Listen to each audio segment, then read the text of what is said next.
Man, Boston, Massachusetts is certainly quite the city when it comes to the history of the sport of professional wrestling.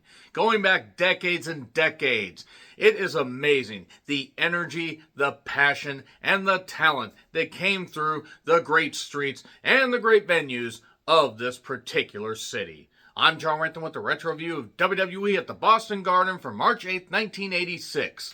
This can be found on YouTube by Lou Gregory of all people. Sounds like somebody that should be, I don't know, writing some really great mystery novels. But nevertheless, I'm grateful for shows like this being uploaded by users that just want to preserve the library as best they can. It really is a neat little time capsule. And let's just get right on into it. I'm going to add some factoids, and really this is just a standard house show, but there were some molten hot moments because that crowd really came alive for certain people. And I also noted Boston must have been one of the first cities to really start cheering the heels. Because there were moments where the faces really got cheered, but it was a mix. It was a true mix. It's also a fascinating time period because this is right before WrestleMania 2. And we start off with a neat little factoid where Gorilla Monsoon and Lord Alfred Hayes are, doing the commentary for this for the New England Sports Network, and Jesse the Body Ventura is on assignment.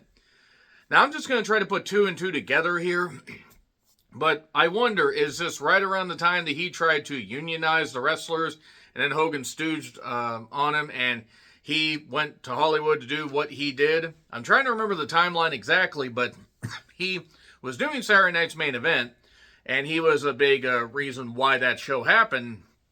And yeah, he tried to get him unionized, and suddenly he's on assignment, and that's a little bit interesting. But he would go to do Predator and other stuff and get his benefits and stuff like that through SAG, I believe. And just kind of interesting here, and also interesting the amount of talent that they had on this show. So, Renee, the clown is down. The clown is down. Goulet took on CV Offee, who was not brought in to replace Jimmy Snuka and, keep those fans enticed and everything. Not at all. Why would you ask that? There are no other talents on the show that were brought in to fill the role of people that were better. Nothing against CV Offee. I don't think he was terrible, but he was like a mini version of Jimmy Snuka, who was not necessarily the tallest guy in the world. By the way, renowned murderer Jimmy Snuka, also renowned very, very naughty pedo man. I'm just trying to be really, really careful with how I word things because I know there are certain words in the algorithm that can get flagged. But yeah, Mel Phillips. He was also at ringside. That piece of shit. So I did like the look of the Boston Garden. I did like the fact they didn't have floor mats. I did like the barricades, and the barricades got knocked over a few times, but that was later in the show when it actually felt earned. A lot of side headlocks. A lot of side headlocks in this. Renee was the clear heel here. This was near the end of his career. I think he would wrestle for another couple years, if that, because he was already almost 20 years into his career. And he got the claw hold. Monsoon did point out that the referee probably could have counted to like 20.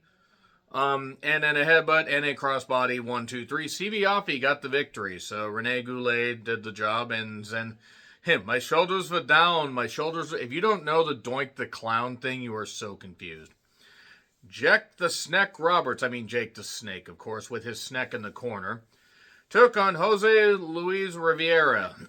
That had to have been a connection from Gorilla Monsoon because he had owned part of Puerto Rico. I think he got out of it by this point because he didn't own it by the time Bruiser Brody was unfortunately murdered about almost 2.5 years after this.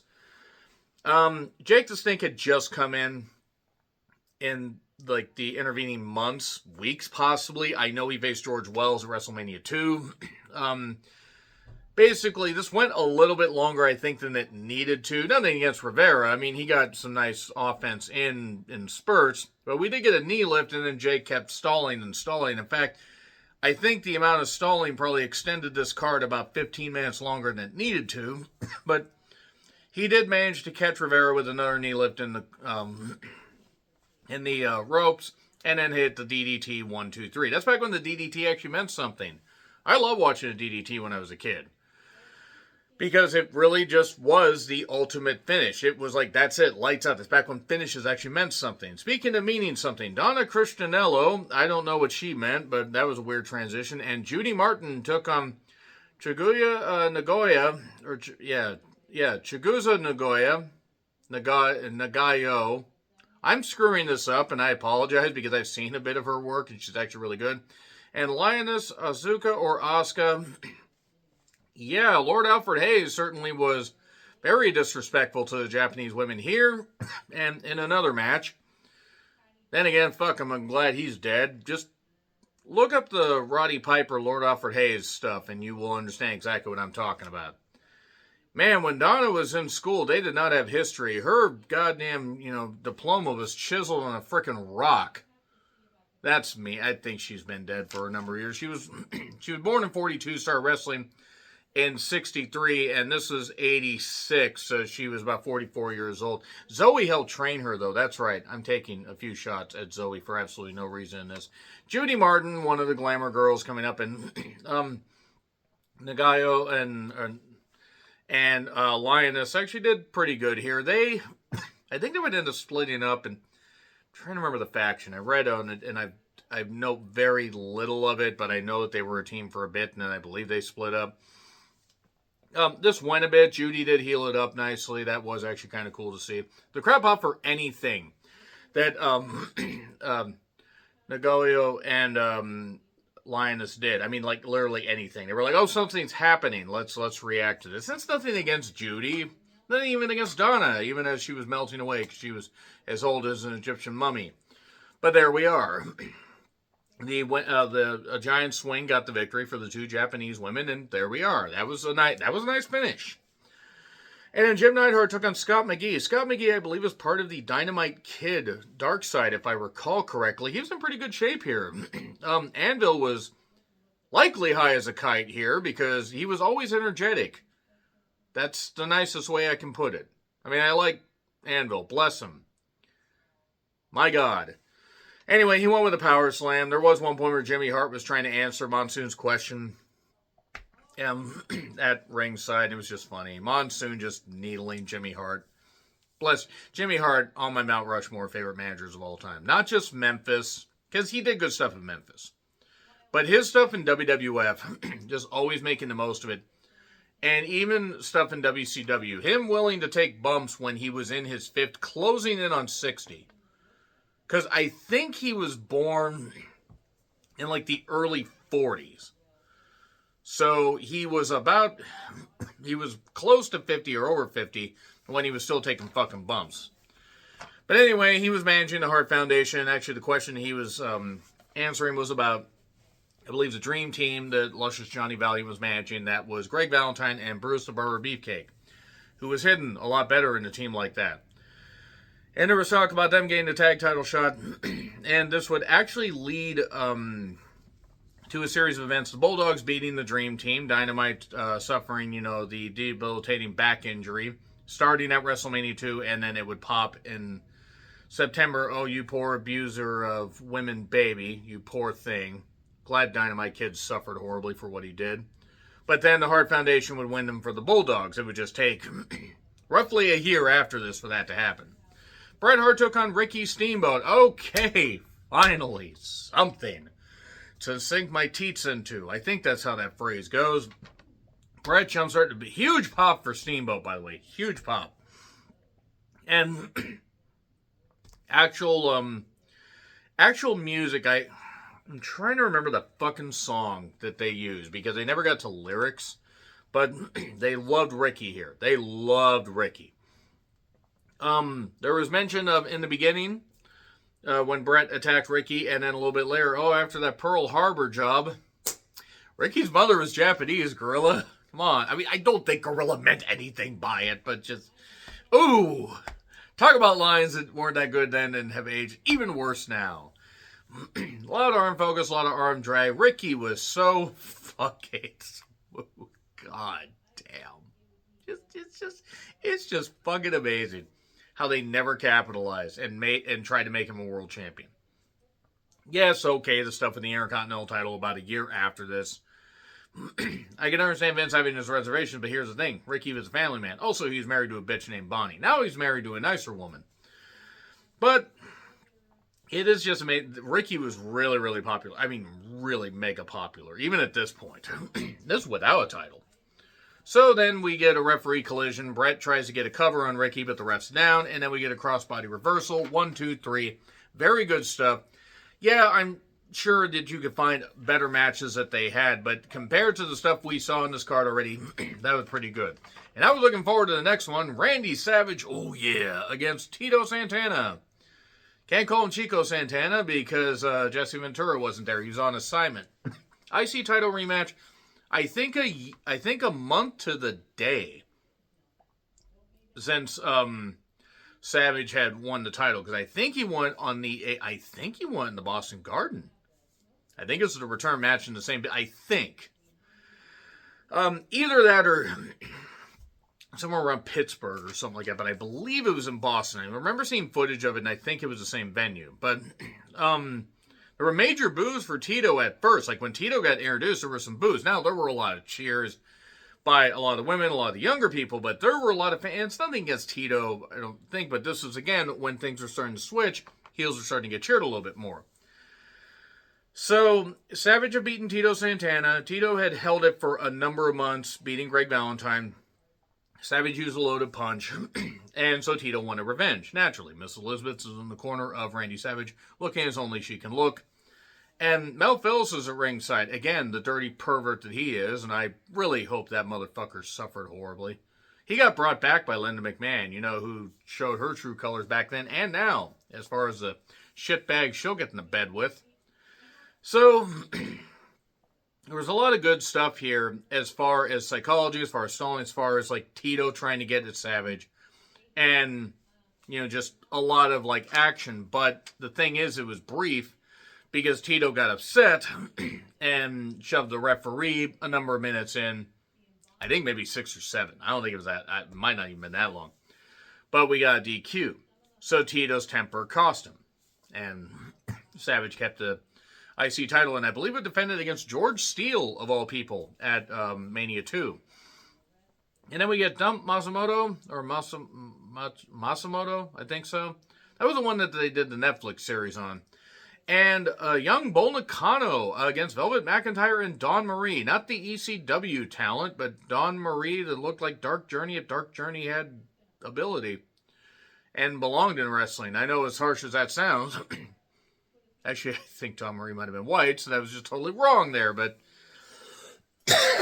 Lord Alfred Hayes, questioning if under all that armor that Masamoto was wearing, if that was a woman. All right. I mean, I think we all know how Lord Alfred Hayes was. There's a lot of shit about him. So, whatever. It is what it is. Promotional consideration paid for by the following. It was good to see Bull at this point. Just really fascinating, the career that she had. Not the best match. A roll-up by Velvet McIntyre won it. Dawn Marie didn't really do anything of note. She didn't do anything offensive. But there we are. So, the U.S. women got the victory here. I believe they were called the Crush Gals, Dump and Bull. Dump and Bull. It's like the original Bulk and Skull, like fucking Power Rangers. No, nevertheless, Iron Mike Sharp, Canada's greatest athlete, against Corporal Kirshner, who was not brought in to cash in on Sergeant Slaughter's popularity, sliding him in immediately. I'm not saying Kirshner immediately came along, but I'm saying that it was pretty, soon after Slaughter left. And Slaughter left just about a year prior. Maybe about January of 85, I think. Corporal Kirshner sucked. He was terrible. He was not any good in the ring. He looked great. The crowd chanted USA. He won after Sharp tried to use the loaded forearm thing that he had. And then Kirshner turned it on him and bonked him in the head. And Sharp took a lot of bumps. They did take a couple barricade bumps, one each, which was nice. Sharp took a better one because Kirshner, again, sucked. But there we are. So, Barry O against Ted Arcidi in his debut. It's funny because I remember watching WrestleFest 88, retro-viewing that. And Ted Arcidi was not any better 2 years after this. Goddamn, he was terrible. Barry O was one of the, wasn't he one of the people that was in the Ring Boy scandal? Or he it was Terry Garvin. I believe he was the one that said about Terry Garvin. Which I'm not surprised by. I'm really not, because Terry Garvin was, I don't care what your sexuality is, but if you are going to try to assert your power like that, you are a fucking scumbag. And Terry Garvin was a scumbag. So, this was not good, but it was what it was. Ted won with a bear hug. And then Terry Funk went after Gorilla Monsoon and the crowd, just whipping his rope around, all that stuff. Dory Funk Jr. is trying to get him to calm down. So it is Terry and Hoss Funk. Yes, they called Dory Hoss. I don't know why. Against Hulk Hogan and JYD. One of the good ones, brother. Yeah, you know Hogan probably would have said that. Look, Hogan, no doubt, undeniable draw. One of the biggest draws of all time. If you guys have a problem with me throwing those jokes in, maybe if he wasn't an admitted racist and actually tried to change his way of thinking, and maybe, I don't know, wasn't a fucking bigot, I wouldn't make these jokes. It is scary that Dory Funk Jr. was the oldest of everybody in this match and is the only one left alive. That is including the commentators. I don't even know if the ref's still alive. But Terry died in 2023, JYD died in 98, and Hogan just died recently. Hopefully suffering terribly. The crowd was hot for Hogan. I mean, they were hot to the point I think the floor was shaking from the reaction. It was insane. That was good stuff. Undeniable draw. Big, big moments. Some of the biggest moments in the company's history. Gorilla Monsoon kept mentioning Terrible Terry. Which one, Gorilla? You are not being specific. Terry made this work. JYD, at this point, was shot physically. Not that he could ever do that much to begin with. He really couldn't. I'm not knocking. Other promoters who made money with him said that. But if you played to his strengths and hit all of his weaknesses, which were a lot, you could make it work. Hogan had the bad ribs because of the Bundy attack and everything, and splashed him in the corner. And then the branding iron that Terry would use, this does not look like a branding iron being used. He used that in the ribs. But then later they were hanging JYD, which I'm sure some people in Boston probably were cheering. And then we get, if you know, you know about. Trust me, it's nothing against people in Boston, but there's a steeped history there. So we then get the lariat 1, 2, 3. Hogan hitting the axe bomber instead of hitting the leg drop. That was good, actually. Especially it made more sense than Terry taking a bump and getting pinned with the leg drop. And then Hogan found what looked like his death mask and put it on JYD, so he looked like a proper man, brother. So yeah, there you are. That is the end of this coverage of Boston Garden from March 8th, 1986. I'm going to look for more house shows like this, as long as they're good quality. There's actually a WCW European show that I found on YouTube that I'll try to get into. That's not the best quality, but I'll try to get to at some point. Nevertheless, let me know your thoughts in the comments. Like, share, subscribe, Twitter, Letterboxd, Blue Sky handles in the description. I'm John Reitland, and until we retro review again, happy trails to you.